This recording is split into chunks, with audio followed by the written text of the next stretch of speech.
অনেকেই জিজ্ঞেস করেন যে আপনারা পিকনিক করেন না। তো আমরা এই যে 31st এর একটা পিকনিকের ভিডিও অনেকদিন পরে আপলোড দিব আজকে। তো কি করছে এটাই দেখাবো। এখানে আমাদের যে সয়া সসের কাঁচের বোতল আমরা ভেঙে ফেলছি। এখন এটা পলিথিন থেকে বের করে কোনো রকম সেকে ওটার থেকে আলাদা করতে হবে, মানে বিরাট একটা বিপদে পড়ে গেছি আমরা। তো আজকে আমরা করতেছি আজকে 31st নাইট। তো আমরা কি করতেছি আজকে বারবিকিউ হবে। এখানে ফিশ ফ্রাই, ঠিক আছে, বারবিকিউ আর এই যে মাংস আছে, ঠিক আছে, বারবিকিউ।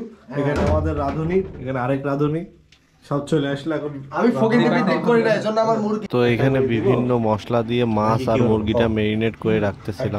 2023 সালটা আমার ভালো গেছে। আর 2024 সাল তুমি শুরু করবা কিভাবে? সারাদিন নৌকা আমার গায়ে ভর্তি, 7 তারিখ সারাদিন নৌকা আমার গায়ে ভর্তি, সালাম দিন নৌকা আমার গায়ে ভর্তি। আর 2024 সাল? আচ্ছা ওরে ভাই, 2024 সাল সম্পর্কে তোমার কি অভিজ্ঞতা?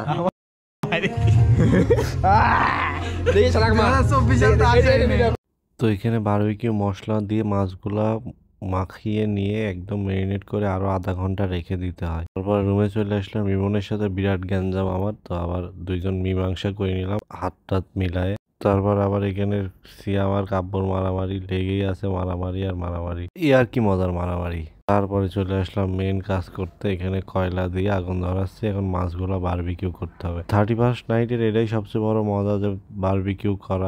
তো কয়লা ধরছিল না, বহুত চেষ্টার পরে আস্তে ধীরে করতে করতে করতে করতে কয়লাটা ধরাতে পারলাম। তো এই যে বারবিকিউ দিয়ে দিলাম, তারপরে আস্তে আস্তে ব্রাশ দিয়ে কোনো রকম সসগুলা ব্রাশ করে দেওয়া হচ্ছিল। তারপরে বিভিন্ন কথা বলছিলাম, ইয়ার্কি মজা করছিলাম, কিন্তু ভয়েসগুলো ঠিক মতো আসে নাই বলে পরে ভয়েসগুলো দেওয়া হলো। তো এখন আমারে মাছ তুলে দেওয়া হচ্ছে, করার জন্য এই যে মাছ দিয়ে দেওয়া হচ্ছে অলরেডি। এখানে আমাদের মশলা, সেই রকম একটা পরিবেশ। আমাদের রান্না প্রায় শেষ। তো এখন তৈরি হয়ে গেল। একটু দেখাই, এই গাইস দেখো, গরম গরম মাছ সাথে টমেটো আর আরো মুরগি আছে, মুরগিটা দেখাচ্ছি।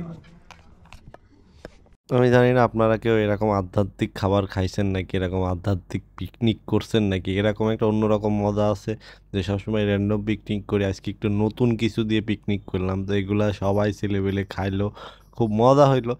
বাট মাছগুলো ওই রকমভাবে সিদ্ধ হয়নি, বাট মজা হয়েছে, অনেক আনন্দ হয়েছে। আর 31st বলে কথা, অনেক মজা হয়েছে, অনেক আনন্দ হয়েছে, আলহামদুলিল্লাহ। তো লাস্টে একটা দইয়ের হাঁড়ি, আসলে দইয়ের হাঁড়িটা একজনের বাড়ির অনুষ্ঠান ছিল, ওই বাড়ির থেকে নিয়ে আসা, ইয়ামিনের বাসার থেকে ইয়ামিন দিছে। তো এখন আমরা সবাই মিলে দই খাচ্ছি আর বিভিন্ন মাছ খাচ্ছি, কি দিয়ে কি খাচ্ছি কেউ জানে না, সবাই নষ্ট করছে কিছু না কিছু। তো এই আর কি, সব মিলায় তারপরও মজা হয়েছে, পিকনিকটা অনেক আনন্দ হয়ে। এই তো আমাদের মজার পিকনিক। এভাবে আমরা অনেক পিকনিক করি, আসলে ভিডিও করা হয় না, টাইমগুলো উপভোগ করি, কিন্তু অনেক মজা হয়, অনেক আনন্দ হয় পিকনিক।